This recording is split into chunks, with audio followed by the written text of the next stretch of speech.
What you say? I told you that it's time to start the show. That you only meant well. Yeah, the show's gonna do Of well. course you did. What you say? I said let's go.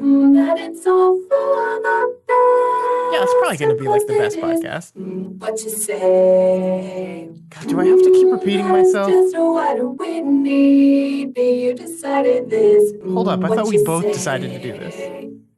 What did she say? I said let's start the show. Hey everyone, welcome to Whatcha Say, an OC podcast. My name is Elyse Daly. And I am Scott Daly. And together, We're the Dailies. Yes, this is the podcast where each and every week, my wife Elyse and I go through the hit 2000s teen drama, The OC, episode by episode. This week on the show, we will be covering Season 2, Episode 10, titled The Accomplice. Yes, Scott, but before we get into all of the drama of that episode, it's time for everyone's favorite section. It's time for our Rosies and Thornies, not of the show, Scott, but of the week. Man, you just jumped right into it. I like to have a little, like, pre-Rosies and You Thornies like a little banter? Yeah. Just to get everyone into the episode. Like, We've got some good banter normally, but you know what? No banter this time. no, we gotta now. How you doing today, Elise? How you doing?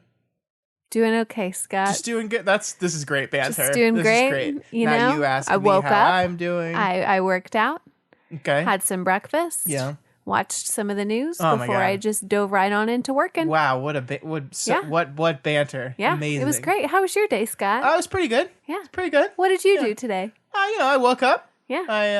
I did not work out.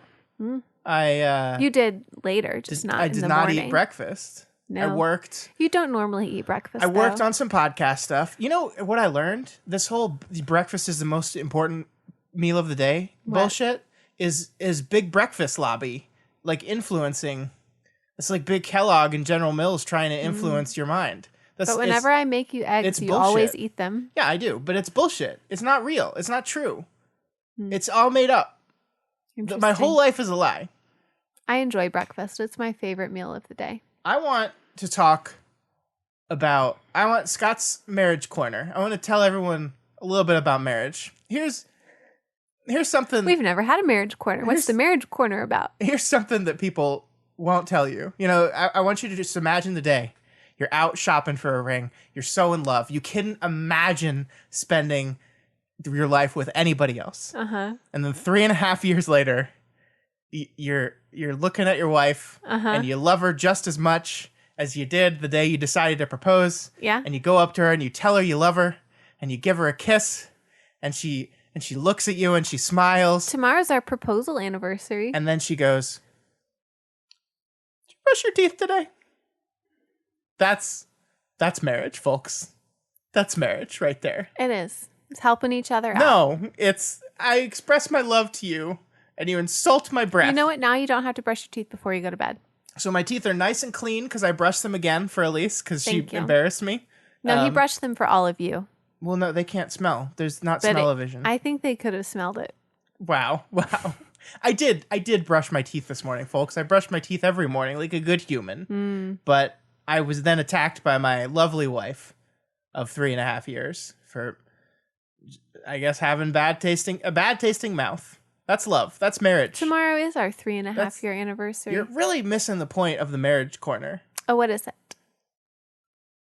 You were mean, and I'm sad. That's the point of marriage corner. Wives are mean. I think The we end. talked about this last episode, that I'm not always mean to you, Scott. And so you need to stop only sharing things that make people think that I'm always mean to you. Hey, Elyse, What? why don't you tell me about your thorn? I had to go back to work today. Oh, no. What's work? I don't know what that is anymore. Yeah. It wasn't that bad. It was getting your toes wet again sort of day. Wait, you got your toes wet at work? Yeah. Any joke I could say there was going to be stupid. So Yeah. just how was your first day? It was good. I did a lot of trainings. You did a lot of training. You quit early. Answered some emails. No, I didn't. You didn't? No. Oh, I don't quit things early. okay. Well, I mean, your boss isn't listening to this podcast. Did you quit early at least? No, I didn't. Did you clock out No, early? I was working. I was answering emails. I was looking through Elyse the is mad at me plan. now. Elyse is mad at me. Well, I'm sorry you had to go back. This is something that's new. You have never had to go back to work this early. No. Normally you get the whole summer off. Normally Not I anymore. would have an additional 3.5 weeks. Not anymore. And I would have already had 3.5 weeks on top of that. But Not anymore. not anymore. Party's over. Back It's to work. okay. Got to earn those dollars. Do I go? I don't know, Scott. It's just, Who we'll knows see if what you'll be happens. going back into work ever? Who knows? If the president and the governor of Texas have anything to say about it, we will use our children as guinea pigs. Yes. It's exciting. It's an exciting time we live in. Yes. Well, it's not, the students will be safe. They say, not bad for the students, but, That's the not teacher true, in though. Arizona that didn't have any kids in her classroom that just died from it. But that's not even true. Like, yes, it has a lower mortality rate amongst children, but like that's what Betsy DeVos said when she's like, only 14,000 children will die. Only 14,000 children will die. Oh, okay. Do you want one of yours to be that child? That's fine. That's an acceptable loss. Because No. yeah, schools. It's important. It is. But you know what's more important than schools? Being alive. Yeah, schools wouldn't be needed if you weren't alive. True. Yeah. Anyways, so I went back to work. Scott, what was your thorn today? This week? My thorn this week actually just happened, about an hour ago. As I've said in the past, I've been trying to work out a little bit more. The quarantine, some people, like I was listening to a podcast today where a film critic. Quarantine 15? No, but they were quarantine negative 15, where they were like, I've actually lost 15 pounds during this quarantine. And I was just like, fuck you. I've heard a lot of people that have lost some weight. But I've been trying the last month or so to get into a good habit of working out regularly again, and I've done it. Did a 4-week Peloton program, and this was the end of my program where I have to retake the FTP test, or functional threshold power test, to kind of gauge your progress, how you've done in the past month. Basically what it is, it's a 20-minute ride where you basically go all out.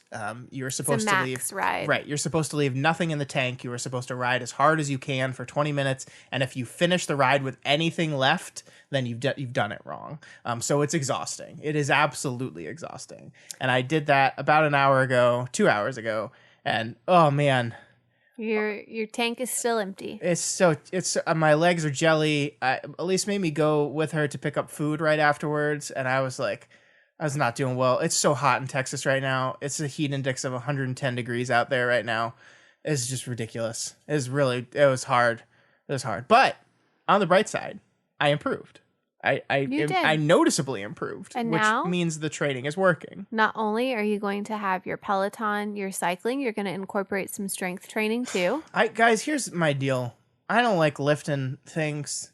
But I don't like doing strength it. training It's good for you. is better. It's better for you to if your goal is if to your lose goal weight. Is to lose weight. It's better.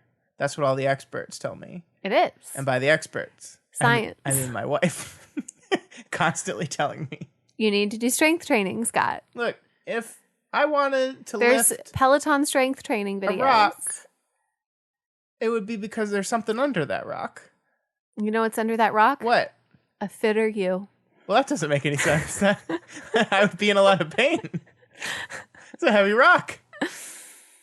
Yeah, so I'm going to do a full. Now I'm taking this seriously. I want to get in good shape. I'm gonna be 35 years old. I'm not a spring chicken anymore.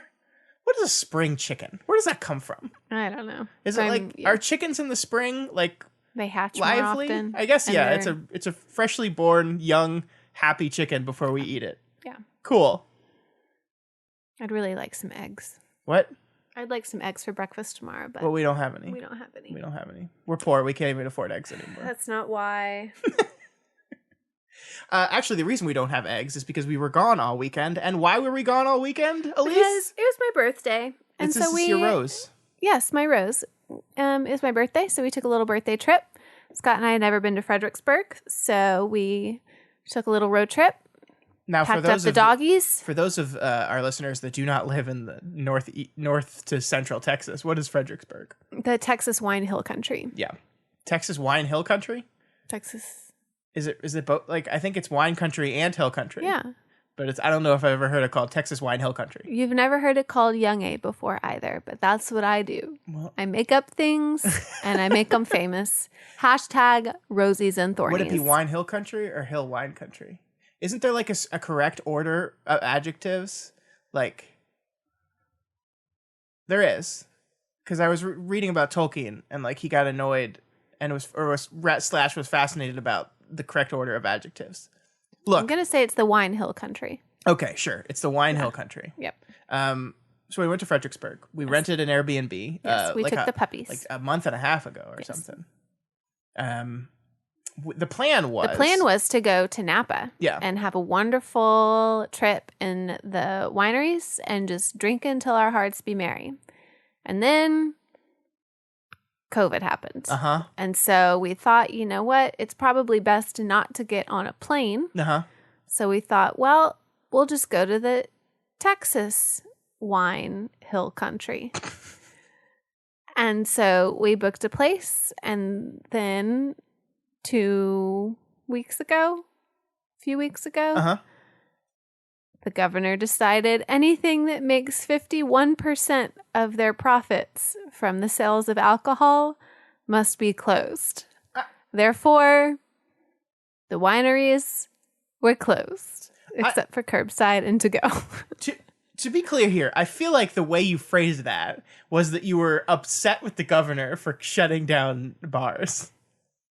I was upset he shut down my winery. Yes. But that was the right decision. And in fact, one would argue he should have done it sooner / never reopened them in the first place.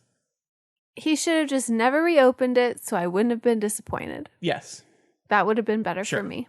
So we did a virtual tasting. Virtual wine tasting. You just order the wine, you watch the videos, Yep. you sip to your own heart's desire and don't have to interact with anyone except for your lovely husband and dogs. And of course, you got to do the official wine things, which includes spitting it out in disgust after you No. finish drinking it. Yeah, No. you got to do it. You got to spit it out. No, but I was actually quite impressed that one of the wines had the highest alcohol percentage in a bottle of wine that I have ever seen. And if anyone has ever listened to this show before, they know that I pay attention to that. This is an Elyse Daily original. No one else on no one else on the planet does this at all. That's not true. Nobody on the planet looks at the alcohol content That's of wine not when true. making their wine decisions. That's not true.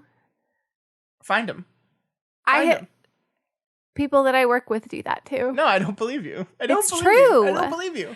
Anyways, the highest that I had ever seen before was 15.1%. Tribunal wine and Trader Joe's. It's a red table wine. It's good. You drink it and you get the job done. But this wine, Scott, this was a Merlot and it was 15.5%. Wow. Yeah. That's 0.4 more percent. That's more schwasty for you. Add. Yes. So, anyways, the higher the content, the drier the wine, the tastier it is. And so we had a good weekend. Yes. And I had a good birthday cake. I'm still getting to enjoy my birthday cake from my friend's bakery. Yes, if you live in the Dallas-Fort Worth area, Crumb and Kettle. Yeah. It's in the Bishop Arts District. Yep. They are, suffering from the COVID stuff right now, but they're doing Saturday pastry pickup. And we need to get the Saturday ice cream crumb cup. I really want to try that. Ice cream? Did you not know that? No? Yeah, she makes her little crumb cups, but she Yeah? puts ice cream in it. So What? it's ice cream cake. What? Yeah. Crumb and Kettle. That sounds delicious. Yeah. Let's do it this Okay. weekend. Okay, Scott. Well, your rose also took place over the birthday weekend. Tell me about yours. I'm switching it up. I'm throwing an audible. Sometimes I like to put something in there just to make you think. It's not what you wrote down. No, Okay. I'm changing What's your rose? My rose is 30-minute comedy television. So, Elyse and I, during the course of this pandemic, have been doing this. Like, we watch a lot of TV. But a lot of the TV we watch is like heavy, like intensive, like time commitment type of TV. But at the start of the pandemic, we also decided we need to have a 30-minute comedy show that we can just put on, and like we don't feel bad, if we only kind of pay attention to it if we're doing other stuff. Because when I watch like serious TV, I like to like sit down and watch it and pay attention. And sometimes you get distracted by other stuff going on. You can't do that. So it's nice to have the put on in the background TV show. We went through every single episode of Boy Meets World, which we talked about on the show before. We finished Boy Meets World, and we've started, and this is like the most stereotypical thing that anyone has ever done, which is we're watching The Office. I've never seen all of them. Yeah, I mean, that's the big thing, is that I'm rewatching it for the first time ever, and Elyse is watching it for the first time. I mean, I've seen episodes. I've just never actually sat down and watched, number one, them completely A to Z, and number two, anytime I've watched them, it's always just been like, oh, here's this episode here and there. Yeah, and man, let me tell you something. 30-minute comedy TV is like where it's at. Like some of my favorite shows are hour-long dramas. I love the hour-long drama, but you can't beat the 23-minute comedy. It's true. You just can't beat it. It's so quick. You're in there. You're out. You know, Quibi, you should have gone for 23 minutes, not for 7 or whatever. 23 and not minutes just had it on your tiny phone. Yeah, poor Quibi. Have you heard about Quibi? No. Like, is it dying? Yes. Like they announced their subscriber numbers, which were way lower than they were expecting, and then all the free trials. They gave a 90-day free trial when they launched, and all of those expired like a week ago. And there's like nobody hanging on. There's like a few thousand paying subscribers left. Poor Quibi. Rest in peace, Quibi. It's not dead yet. You're not one of those subscribers, are you? No, okay, good. I watched it for like a week. I wanted to see the Dan Harmon show, which it was good. Well, that's not fair. It's not a Dan Harmon show. It's Dan Harmon's wife's show about her relationship with Dan Harmon and Dan Harmon's sex doll. And all the real names are in the show. So it's awkward. Interesting. But funny. It was funny. Yeah. Anna Kendrick. It's funny. What? I'll have to tell you something later. Okay. So yeah, The Office, it's a great show. It's perfect for this exact thing, which is why it's one of the most watched shows on Netflix. And it will be leaving Netflix pretty soon and going to, is it HBO Max or is it going to Peacock? I think it's going to Peacock. It's Peacock's. We don't have Peacock. It's not out yet, babe. Chill. Are we gonna get Peacock? I don't know. We got a lot of these things. But how are we've got to finish The Office before it leaves then. I think we got a little bit of time left. I think we got a while. I think it's not until the end of the year, I think. Okay. We'll be finished. If this quarantine continues, we'll be finished in no time. We're on season 3 already. Yeah, well, I'm going back to work, so. Ugh, lame. Me too, I hope. I hope. Yes, me too. All right, I think that is it for our Roses and Thornies for the week. We'll be back next week with more of our life. Yay! Yeah. But now we're going to go ahead and move on to The OC. And this week we're going to talk about The Accomplice, which is the 10th episode of season 2 of The OC. It's the last episode written by Alan Heinberg, who wrote, I forget how many more. It was quite a few from season 1. Mm-hmm. It was directed by Ian Toynton, who previously directed 4 other episodes and is going to go on to direct 18 more. They love that Ian Toynton. He's also a supervising producer. I don't like Ian Toynton. He does these things when he directs the episodes. We've talked about this before. When he'll just do these weird cut to insert shots of things that don't matter in the scene. Yeah. It's real weird. Anyways, I don't like it, Ian. It aired on January 27th, 2005.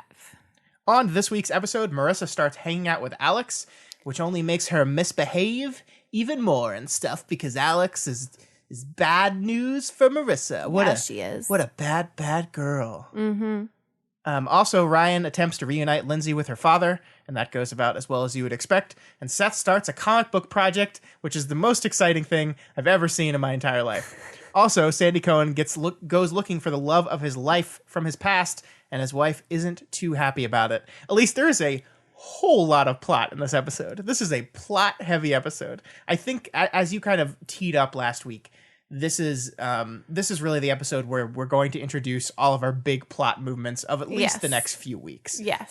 None of these things are resolved this week. They are only just set up.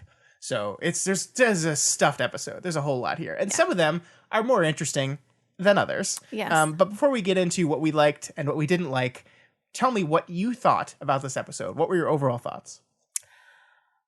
I guess just because I know that, like what you said, it introduces a lot of things that are going to be invested in further throughout this season. One of my favorite storylines, which I will get to later, is one of the things that was introduced this season or this episode. And so I liked it. It's kind of one of those things where there's a lot of time spent with other characters who I'm not too invested in, but you know, you got to have a give and take somewhere. Yeah. I found this episode had a difficulty keeping my attention, honestly. There are parts of it I really, really like, and we'll get into those. But for the most part, I think it's just, I do think it's overstuffed. And it's just cutting back and forth between all these different plot elements they're trying to set up too much. And it's just, there's too much going on here to where I couldn't focus or really, it didn't dive into every single thing, you know? Yeah. It's not a complete episode. It's not really like this is not a part 1 of 2 or anything, but it feels like a part 1 of 2. It feels like an incomplete episode. It just feels like there were too many things going on. Yeah, I wish there would be a way to stagger out these new plot elements that they're going to be exploring instead of introducing them all in this week. And then, I mean, I hope instead of like carrying them forward, like all 4 of them forward into next week, hopefully they'll like focus on 1 or 2. Stagger them a little bit. Yeah, just a little bit, because it's too much. Like I've heard like this show is notorious for over plotting, and this is one of those episodes where I'm like, yep, I got it. I am there with you. Well, they fit 9 seasons into 4. And really into 3. Yes. So, you know, they do have a lot of plot going on. That's true. All right, Elyse, let's get into the things we did and did not like, our rosies and thornies of the episode. And we're going to start with the bad. Elyse, tell me what your thorn was from episode 10, The Accomplice. Okay, so as much as I don't like Lindsay and Ryan, I felt like Ryan at least gave Lindsay some good advice in order to try and get to know her dad. And it didn't work out how she had originally like reached out to him, and she expressed that to Ryan. So he did his Ryan thing, which I don't like. He went to Caleb and tried to smooth everything over. But what really frustrates me is Lindsay has to realize that Ryan has known him for way longer than she has, and had very close interactions with him. And when he says, no, he won't want me at dinner, and then she's like, no, it's fine, you can come. And then he knows. It was Caleb. He wants to have dinner tonight. You're kidding. Will you come with me? I don't think that's a good idea. Please. I'm not gonna go without you. She's not gonna be happy about this. Do you really care about Caleb Nichols' happiness? I care about yours. And then I will see you tonight. And then dinner ends up like having a catastrophic just explosion as soon as Ryan comes in, and she gets upset. And then, you know, like, as much, you will never hear me say this again. Okay, now I'm interested. She should have listened to Ryan. Well, I think it's funny because when you say for much longer, you mean a year. A year. I mean, but in comparison, less like, than a year, actually. Longer.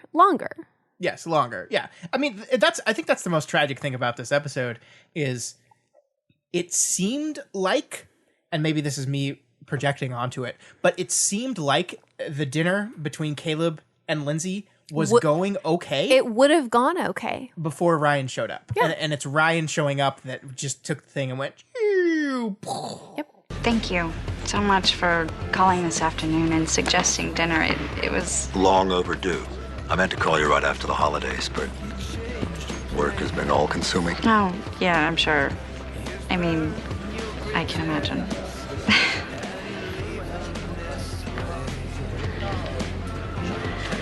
So what about you, Lindsay? How is school? What are you studying? Hey, sorry I'm late. Traffic. That's okay. We just got menus. My apologies. If I'd have known we were going to be 3, I'd have asked the waiter for another one. Oh, I'm sorry. It's my fault. I should have said something earlier. Nonsense. I should have assumed Ryan would want to make himself part of this. Yeah, I agree. And I mean, just generally, I don't know where they're going with this. Like, because I don't know, like, Caleb is such a weird character on this show, and especially in this episode, because on the one hand, he is like totally indifferent to his daughter. Like, he tells Ryan, if I was interested in having a relationship with my daughter, I would have a relationship with my daughter, which is like, wow, fuck you, buddy. That's awful. And then on the other side of the coin, he's like super nosy and into what's going on with Marissa, which feels completely out of character with me. Like Julie Cooper is out of this episode. She's not in it. So the person who has to try to like rein in wild child Marissa is So Caleb. wild. Such a child. Is Caleb. And I just don't believe he would give a shit. I just really don't believe it. I wonder, like, Julie Cooper's not in this episode, and I wonder if the actress just wasn't available. And so they were just like, oh, I guess we have to have Caleb do this stuff. Because it seems so out of character for me. I mean, you have to for also Caleb consider, to care about though, any of this. if you think about Haley and him seeing all that Haley had gone through recently, he might actually care about it. I mean, Maybe. he might. Maybe. He never has expressed it ever before, but he could potentially see where it's going and then think, I don't want to have this happen again. She's not even my daughter. I get that, but I don't know. Just tossing it out there. Sure. Maybe we'll see. Maybe Caleb is having a change of heart, and at the end of the season, we're going to see him as a person embracing his family. I don't know. I don't think so. Okay. But We'll see. Yeah, that actually kind of. But before we You transition, go into your no, thought. because No. Why not? I think Lindsay's boring, and I hate She is. I hate admitting that you're right, because the entire structure of our marriage is the two of us refusing to admit that each other's right at any time, which is a very healthy way to run a Oh, marriage. no. If you're right, I'll let you know you're right. That you're wrong. So you're wrong about that. You're just trying to do that because you're trying to make a point about me thinking one thing and you thinking the other. No, I'm not. Yes, you are. No, I'm not. Continue.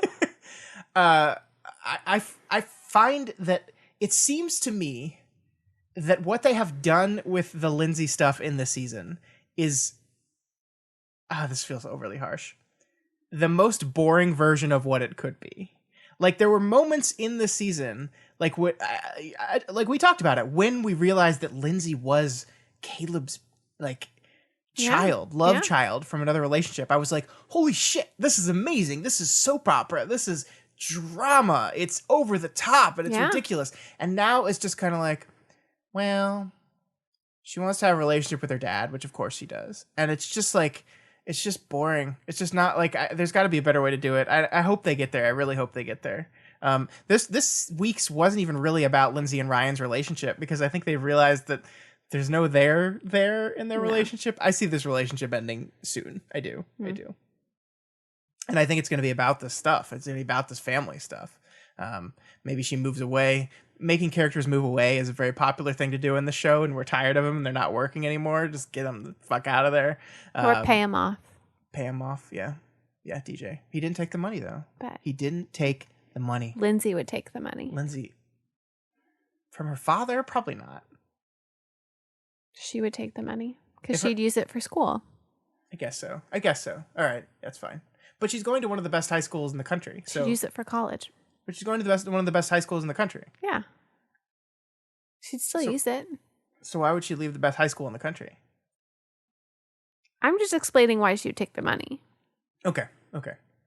We'll see. Maybe she will be offered money. I don't know. Well, that's basically what they do, right? That's what Caleb assumes when Ryan shows up, is that, oh, you're here to hit me up for money. And poor Lindsay. I do feel bad for her. Her dad is such an asshole. Caleb is such an asshole. He is, isn't he? Which is why I can't match the two Calebs in this episode. There's one that's like doing a shitty job but being concerned about Marissa, and there's one whose daughter asks him to go to lunch and he assumes she's hitting him up for money. It's crazy Caleb. Ugh. Speaking of her daughter, his daughter, Marissa, stepdaughter, my thorn is, honestly, if I had told you last week what I predict my thorn will be in this week's episode, I would have said this, because at the very end of last week's episode, Marissa and Alex were sitting together on the couch and she goes, "You want a blanket?" And they get together under a blanket, and then Marissa is like looking at Alex, and they haven't pulled the trigger on the romance part of this friendship yet, but we open this episode that we make it clear that they've been hanging out with each other every night for a week. Seth is basically just gone out of this equation. Like Seth and we said last week that He's Seth, trying to give him. we said her last some week that space. Seth fucked up, and he did. Seth fucked up, and he apologized, and he's trying to give her space, but he goes to her after a week and is just like, hey, I just want to know where we're at, and she's just not interested at all anymore. Like, I don't know, is that relationship, are we just done with it now? She's just not into him at all anymore. We will have to see, Scott. Yeah, because now she's got her new best friend, Marissa. And I hate this because, like, just using Alex as the window for Marissa to go bad girl just kind of sucks to me, because I thought they were going to do this really interesting thing where Alex, she's emancipated from her family because she's had a tough relationship with her parents, and the show laid the seeds of like Sandy and Kirsten being like parents that she never really had and like could maybe do. And I mean, what's going to happen, and it's you can see the writing on the wall. What's going to happen is Alex is going to go down this dark path with Marissa, and then Marissa is going to take it too far, and then Alex is going to be the one that has to pull back and say, whoa, no, you've gone too far. It's just so patently obvious what they're doing here, but I just find it it's predictable, and I don't like it. And I don't know, like, also the fact that they're clearly going to do like a romantic relationship between these two women makes it seem like, oh well, okay, we're gonna explore this LGBT relationship, but it's gonna be as part of the Marissa bad girl sequence, you know? I defended your honor. I appreciate that. Are you kidding? I owe you so much now. I got my fat jeans, I got my CDs, and who cares if I didn't get my heart? How did you? I'm sneaky like that. And now you have both.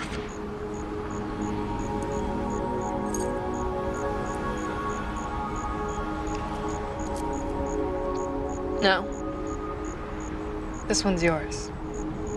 That's such a boring way to do it. That's such a boring way to do it from a show that I think has generally handled their LGBTQ characters pretty well so far. We talked about Luke's dad. I thought they did, for 2003 and 2004, a pretty good job with that whole thing. And they've been doing an okay job with Alex, who's a bi character in this story. I just think this is going to be bad. It's going to be bad in a very 2005 kind of way. Well, you know how much I love Marissa. Mm-hmm. So anything she touches just turns to poop. Mm-hmm. So you agree with me here? yes. So should I be excited about the future of this plot line? Do you think it will go anywhere? Yeah. I mean, not anywhere good. Okay. I mean, it's just going to be like, this whole episode is about how Marissa's just like, yeah, I could go to school, but I'm just going to skip because blah, blah, blah. And Alex is like, okay, cool. And I mean, I do think Marissa's going to lead Alex, but Alex is going to be led. I don't know. Maybe it won't go anywhere. Marissa's the most wishy-washy character. Sure. Ever. Sure. So. I think she'll make out with Alex. This is good. I think Alex is going to start to really like Marissa, and they're going to like make out once. And then Marissa is going to be like, oh, I'm done with that experiment. And then she's going to fuck Alex over. And then by then, Cohen's going to be back with Summer, because that's obviously what's happening. And then she's going to leave the show, and we'll say goodbye to Purple Hair Strip forever. You don't think she'll last? No, I don't. Okay. Olivia Wilde's got to go marry Jason Sudeikis, so she can't be on the show forever. Sudeikis. What? I saw Ed Helms in The Office, and I was like, I know that's not who she's married to, but it's the one that looks like Ed Helms, and I always get them confused. Sudeikis. Jason Sudeikis. Yeah. Well, Scott My Rose this week is one of my favorite things in the entire OC series. I'm so mad at you about this, by the way. Why? Because you stole it. I told you during the show because I knew you were going to want it, and I wanted it because it's one of my favorite things in the whole show. I know, but it's one of my favorite things in the whole show, too. No, but I've seen the whole show, so I know that it's one of my favorite things, and you haven't seen the whole thing to know yet. I don't need to. I've seen enough. Please tell me what it is. It's the comic book. Seth and Zach are going in together, and they're going to make a comic book based on the lives of Seth and Ryan and Marissa and Summer. But with powers. You have to admit, it's pretty exciting. Our very own comic book? Hey, it could be autobiographical. Yeah, it could. Yeah, the life of like a young Jewish boy growing up in Orange County. I like it very much already. A young Jewish boy with powers. Sure. No, yeah, a kid with a secret. In a town full of secrets. Face fights, fashion shows. Sure, exactly. Basically, life in Orange County. But with powers. I like it a lot. And What have you done to my boyfriend? And Seth is doing all of the artwork, and it's wonderful. And Seth and Zach just like hunkering over the sketches that Seth has and talking about them together.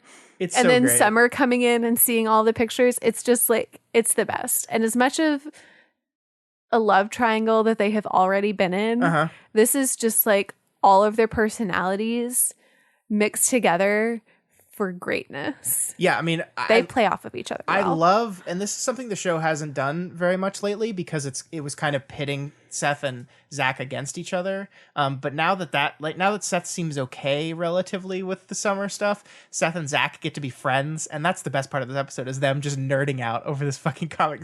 Zach is he's so excited about the comic, and Summer's like, "What did you do to my boyfriend?" It's so good. Their dynamic is better for me than Marissa, Seth, Summer, and Ryan. Oh wow, that's bold. Okay. Well, I say that too because like out of those four, I really only like the Seth and Summer dynamic. And so two are wet blankets. You put Seth and Summer, and then you mix Zach in there, who's actually wonderful too. Sure. I mean, I think Marissa is at her best when she's bouncing off of Seth. But yeah, that means that the parts of that dynamic that make that foursome work are the two that are in the other one. So I get what you mean. Yeah. It's oh gosh, it's so good. I love every bit of it. I love the drawings. I love how they work.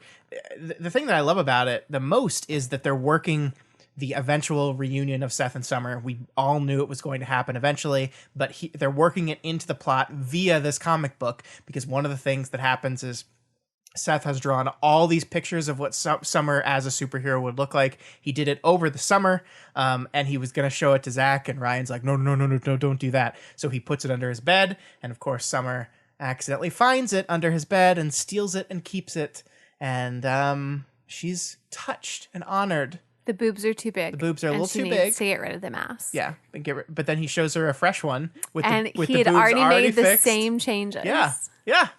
Oh man. Because he knows her so well. There is so much to love about this, and the only tragic part of it is that Zach is going to get fucked over by the powerful love wave that is Seth and Summer, the unstoppable tsunami of love that is Seth and Summer. I wanted my favorite part to actually be that quote of him talking about the superhero power, about the mind. We'll put it right here. Do you know what I'm talking about? Yeah. Okay, we'll put it right here. It's not a comic book movie. comic book movies suck anyways. True. Dude, you didn't like X2? Really? I've seen better. What have you done to him? I swear to God, Cohen, by the time the sun goes down, if brainstorming boy here doesn't turn back into my boyfriend... Brainstorming boy. Brainstorming lad. Let's work with this. Brainstorming kid. Brainstorming young ward with the secret identity, which is, at night, he's brainstorming, man. And what that is he's a genius. I loved that. I think I'm trying to think of like what what else I love about this. It's you don't have to explain anymore because it might just need some time to simmer for you to put it into words, and then your love's just going to grow for it, and the more that it unfolds in the story, the more that you'll just be able to articulate really how much you love and feel about this. Yeah, I mean, I think Josh Schwartz is a nerd. And when he has his characters do nerdy stuff is when the show shines the most, in my opinion. Here's what I think. Let's get fucking wild with it.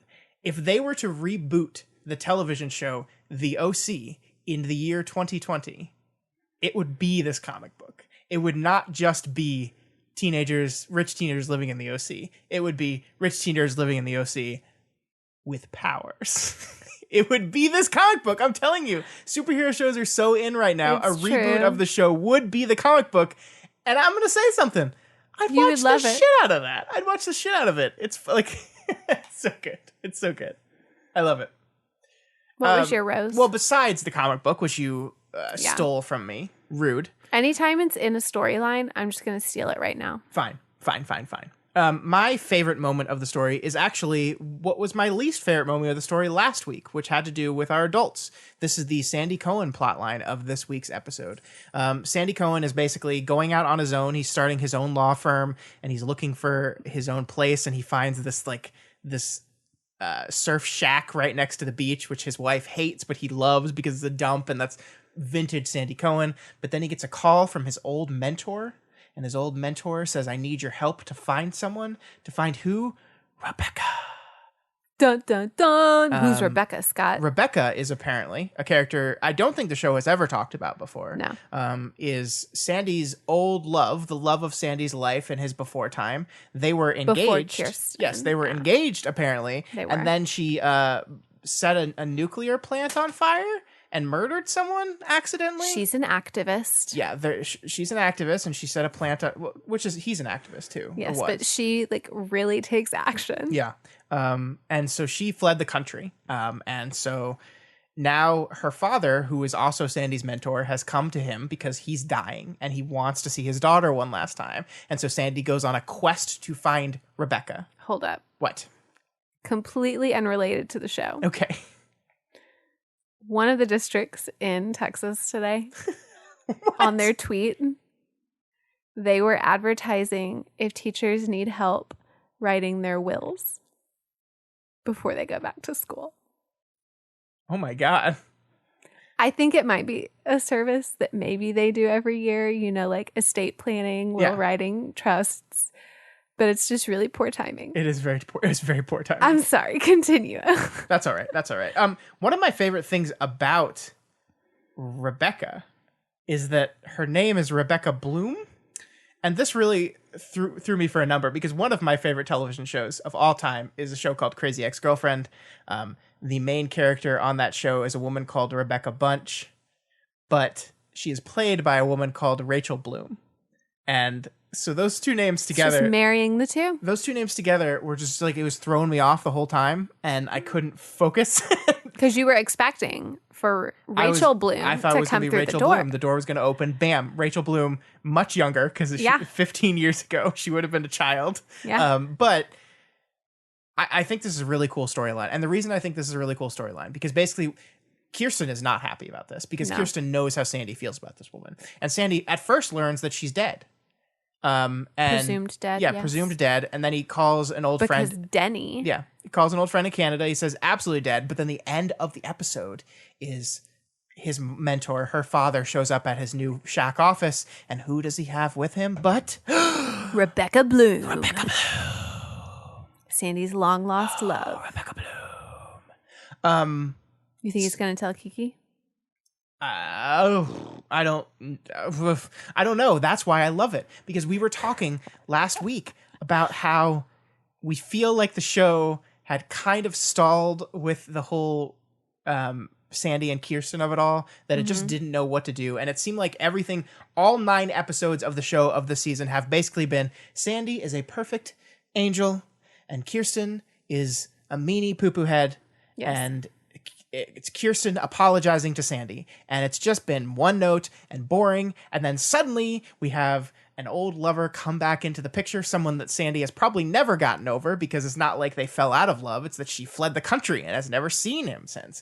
And it's just, let me just, drama. I love it. I love it. I love it. Well, if she was sick, there'd be insurance forms or hospital records or something. And God forbid if she were dead, there'd be a death certificate. So you don't think she's dead? I can't believe that if she were dying, she wouldn't try to contact her dad. Or you?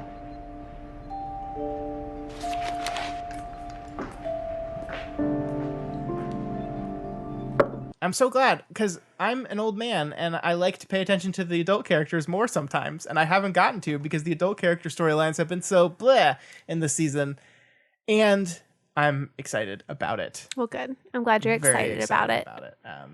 It's really just beginning. That's the exciting part. It is really just beginning. Yeah, this is really not just the whole Sandy storyline with that, but the whole depth of the Cohen relationship, Scott. Yeah. Is now starting. Not just on Sandy's side. We'll have Kiki's turn too. Yeah, I mean, I think, in the first season, the thing with Jimmy and the thing with Sandy's coworker at the law firm really exposed some cracks in that relationship.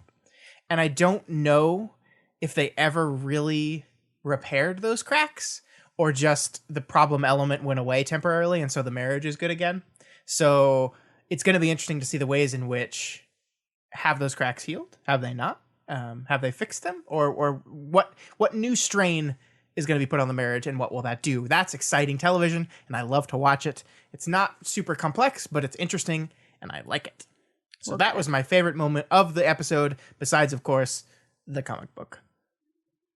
Well, good. And I think, Elyse, between our roses and thornies, I think we talked basically about all the elements of the episode, right? I think so.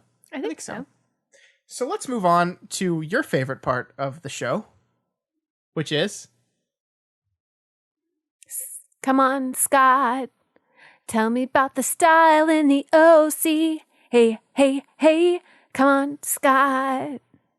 Shimmy your shoulders for me before you tell me about that style. All right, today I'm taking you back to the year 2005. Back when men wore a thing called cargo pants. Ah, yes. Because today on this week's episode, we have our favorite character on the show, Zach. And Zach is wearing a pair of khaki cargo pants with those big old cargo pockets on them. Man, Elyse, looking at these things, it's hard for me to believe that I ever thought these looked good. Because I'm going to tell you something, babe. What? I wore cargo pants. I wore cargo shorts. I wore it all. I wore it a lot. At one point in my life, all the shorts or pants I had the cargo pockets on them. They were very popular. They were very popular. They were. And I haven't seen them on the show up until this point because... You know what the new cargo pant is? What is the new cargo pant? It's a chino. I like chinos. Chinos are good. Chinos are nice. Chinos are like good. Tailored chinos. Tailored chinos. Not baggy. Cargos were too baggy. Yeah, baggy And then is someone out. saw and they were like, you know what? I'm going to take the pockets off of those and put them in a little bit more. Chino. Babe, but chino pants have been around forever. No. Even I know that. They were not. But they're in style right now. And we haven't gotten a lot of room. The interesting thing about this show is I think both Ryan and Seth capture a different stylistic thing. Which is not to say they both aren't wearing very popular things for the 2000s. It's just different, right? Because their personalities are different. Seth's version of the 2005 style is what we've already talked about. He wears a lot of polos with long sleeve shirts under them. He wears jeans that are like tighter jeans, which really wasn't huge in style. Like baggy stuff was still more in style in those times. So I think through the character of Zach, they really get to capture the preppy style. Because neither of our characters are really preppy. And if you covered up the pants, it'd be a good outfit. Yeah. It'd be nice. He's rocking a blue button down with a pullover. Yeah. Yeah. He just needs different pants. They're so baggy. Oh my God. I just can't believe I wore shit like this. It looks bad, babe. I did too. I had a pair of pants that were my Kim Possible pants. It makes him look like schluppy. Yeah. That's the problem with the cargos. Yeah. Makes you frumpy. Yeah. I don't like it. I'm so glad we're done with that. And there's no more pictures I'm sure they'll of me cycle wearing back, those. Scott. Oh, God. Tell me about the other one, though. The other thing is just it's just Marissa doing her thing again. This time, please explain. She's got a skirt on. A drop waist. What is it? What is that? So when the waist is dropped? The waistband is longer so that it goes down below your pelvic waist bone. It's a long skirt. I can't tell what the style. Those might be birds on it. I can't really tell.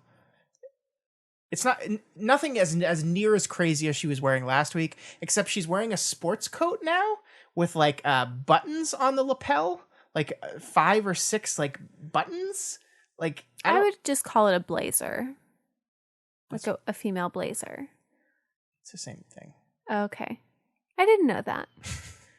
Blue blazer, black. But yes, the pens. It's just like she just does whatever she wants. You know why she wore that coat?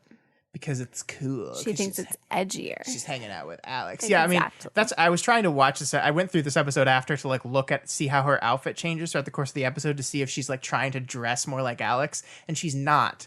But that just makes me think it's coming. Do you see that mask in the background on her wall? Yeah, what is that? That's really like a Mardi creepy. Gras mask. It's very, very hideous. It's like actually scary if you look at it for a long time. Just stare at it, Elyse. I'm just not going to. Look into your soul. No. So that's it. That's all I have for the style section. Everything else is pretty standard. Alex's girlfriend is wearing... It's very good. A towel? It's very No, she like later when they go to her house in LA.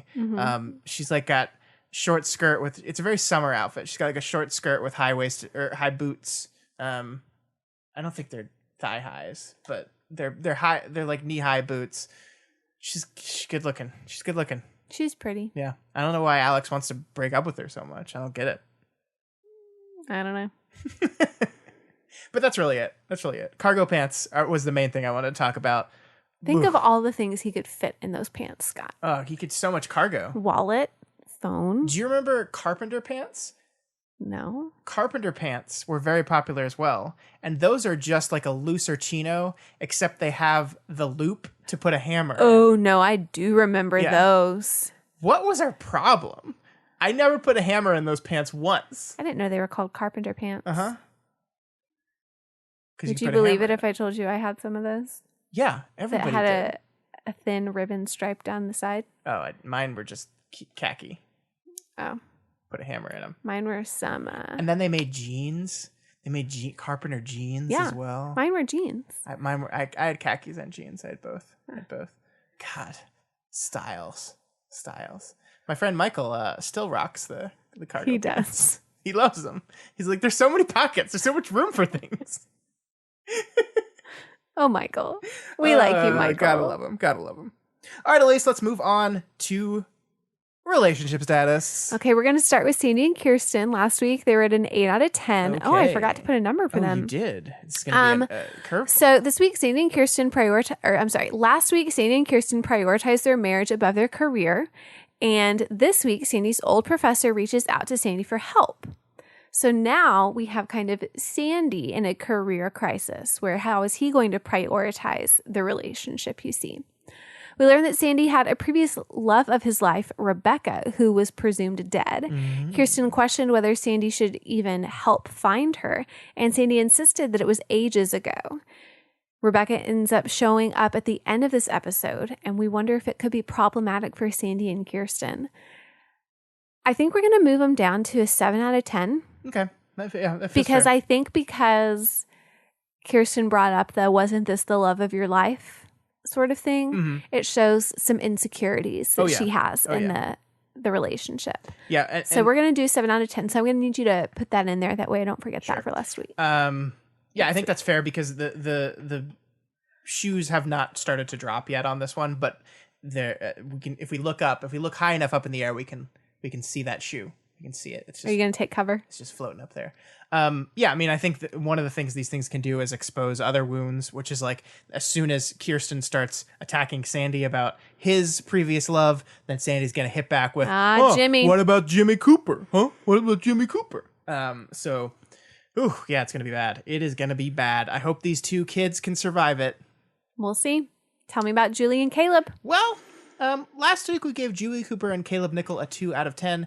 Julie is not in this episode. She's off in Paris doing research, quote unquote, for the Newport Living magazine. Caleb does not seem to miss her too much, but also doesn't cheat on her. So that's a win-win, isn't it? Yeah. And he's a little trying to make himself slightly concerned about his stepdaughter. Not too much about his real daughter, though. We're going to just leave him at a 2 out of 10, right? That feels fair.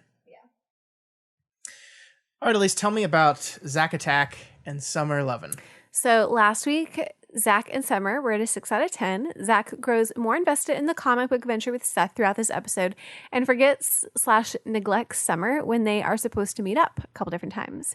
Summer's actually on board with the comic book, so she plays it off as funny, but the more time they all spend together, the more interesting the dynamic will be. We're going to keep him at a 6 out of 10 for right now. I'm worried about him, though. I'm worried about him, Elyse. This is not looking good. Like, I mean, the beginning of the episode is Cohen kind of sitting by himself, depressed looking, because things with Alex went so bad. And why does Zach go over there to see how Seth is doing? Because Summer really, really wants him to. Because Summer is still always focused on Seth. No She matter cares. what. She cares. She buys him a coffee because he looks so sad. Oh, baby. Oh, baby. I think 6 out of 10 is good. It's a good, fair place to leave him. But I would put in parentheses with the potential to immediately drop to a 1. Oh, wow. All right. Next, we have Ryan and Lindsay. You also did not put a number on this one, so you can I'm go. going to make You it up do as it. we go. Yeah. Last week, we gave them a 5 out of 10. Ryan encourages Lindsay to meet up with Caleb to get to know him. She attempted it before, but Caleb did not jump on the opportunity, so Ryan steps in and gets them to have dinner. Lindsay doesn't listen to Ryan when he doesn't want to join them and insists that he comes anyway. It messes up the dinner and causes some strife in the Ryan and Lindsay relationship, and I'm going to bump them down to a 4 out of 10 because of that strife, because this was not a very pro Ryan Lindsay thing. And if this is the episode of setting up plot lines that go into the future, the plot line of Ryan and Lindsay going into the future is what I would like to call diminishing. Uh-oh. Okay. That works. So Alex and Seth last week were at a 4 out of 10. Seth wants to talk to Alex to get back on track, but Zach and Ryan suggest that he still gives her some space. Seth is not good at space. He shows up at Alex's apartment, meets the ex, and then leaves. Alex doesn't reach out to him and show much interest in getting back together. We're going to drop him down to a 3 out of 10. I almost did a 2 out of 10. I'm going to move him down to a 2 out of 10. Okay, fair. 2 out of 10. Yeah, I mean, Alex seems a lot more interested in her new friend, Marissa. Yeah. She wants to hang out with her. And they're doing those cute phone things you do. It's like, oh, did you not want to hang out? No, I mean, I did. Did you? What? And then Marissa's like, so are you still dating Seth? No. Well, what about the ex? It's just like the coy kind of... This all goes to say that we are not going to add Alex and Marissa to our relationship status list yet, because that would be too premature. But moving on to my official predictions, I think we're going to put them on that list next week, at least. That's what I think. That's what I think is going to happen. That's what I think is going to happen. But also, next week's episode is an episode titled The Second Chance. I got to think this has to do with Summer and Seth, but also we have to remember that Rebecca Bloom is in the building, and maybe a second chance at true love between two people that in another world would have been married. I don't know. I don't know. We'll find out next week on Whatcha Say.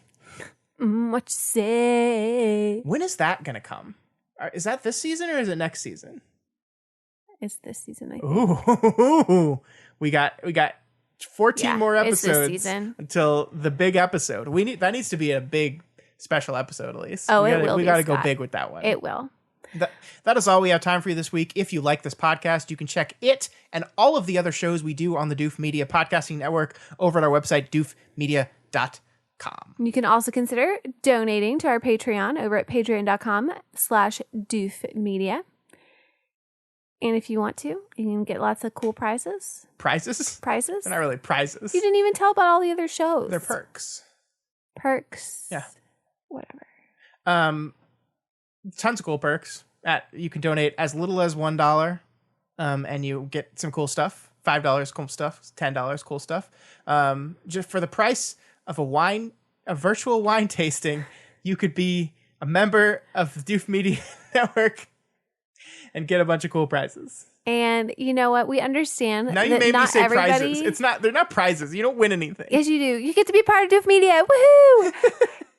It's okay. We know that money might be tight. And so if you don't have any money to give, then that's all right. We just ask that if you're listening via Apple Podcasts, you just head right on over there and give us a rating and review. Mm-hmm. That's just as good. Gold stars. Priceless. Yes. The more stars, the better. All right, folks. We will see you next week with another episode. There's going to be some second chances. Maybe some Seth and Summer smoochies. Smoochy boochies. We'll see.